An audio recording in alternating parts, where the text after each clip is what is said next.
No! Why? Why? How dare Disney? Of course, that's what Twitter thinks. That's how all people think when all Star Wars fans think when they hear her name. That all people think is hear and Twitter. Just remember that the same five people on Twitter will continue every single time to say that, oh, it's because of the Star Wars fan base that see left social media. They have no proof or no evidence, but again, they have Raya and the Lost Dragon starring Kelly Marie Tran, so she replaced someone else in the movie because Raya and the Lost Dragon is based out of Southeast Asia, and of course Disney said, hey, whether we have to get someone from those countries to play a movie based out of Southeast Asia. And again, Southeast Asia is a pretty underrated part of the entire world. Most movies that are based out of Asia is always either about Japan or China or India. Never about Southeast Asia. It's never about that part of Asia that is always forgotten. Or Mongolia, movies about Mongolia, about the Mongolian Empire. But yep, basically they go over about stuff about how beautifully the movie looks. And yes, this movie does look beautiful. Let's look at the screenshot here by Disney. I still probably won't see it because it's made by Disney. It would probably be some woke scenes because it's Disney. Of course there is a movie that Disney is removing all of its woke staff, but I think this movie is coming out before the quote unquote de-wokeification coming out of Disney reportedly happens.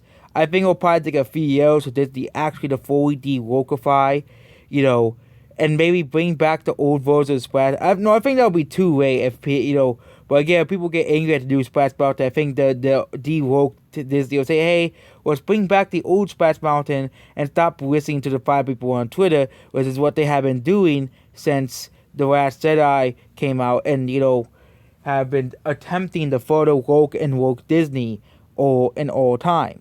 But yeah, this movie will probably not be that woke.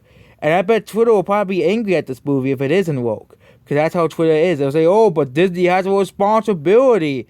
They'll bring it every single time that, oh, Disney has a responsibility to pander to Twitter. And yes, there was a lot of information here. If you really want to read this whole thing about how Raya and the Lost Dragon is about, and how the struggle to make this movie to the finish line, and how they had to delay the movie, and how they picked everybody for the movie. But yep, again, Twitter portrays us as the bad people, okay? It would portray us as the bad people, but I probably wouldn't mind seeing this movie.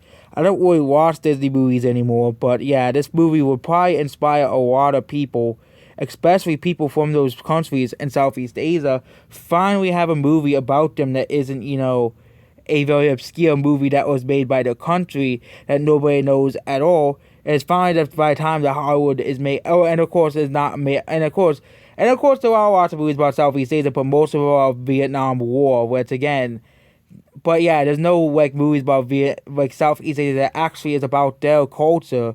It's really more about the Vietnam War or the eternal conflict in Burma, or about Bangkok, the city in Thailand, or about that stuff. But yep, that's basically it. So yes, Southeast Asia is finally getting its own movie. This Raya and the Lost Dragon is not about China. And also, if you go further down, the parts about Raya and the Lost Dragon, it is not a ripoff of How to Train a Dragon. It's trying to be its own thing, and not trying to say, oh look, this is the last dragon, and the humans have to tame it because because dragons are perceived as bad, and they find a way to tame them. That's how to Train a Dragon is about. But yeah, that's basically it. Goodbye. Oh wait, we forgot to finish up sentence. Yeah, so that's good of not whipping off How to Train a Dragon.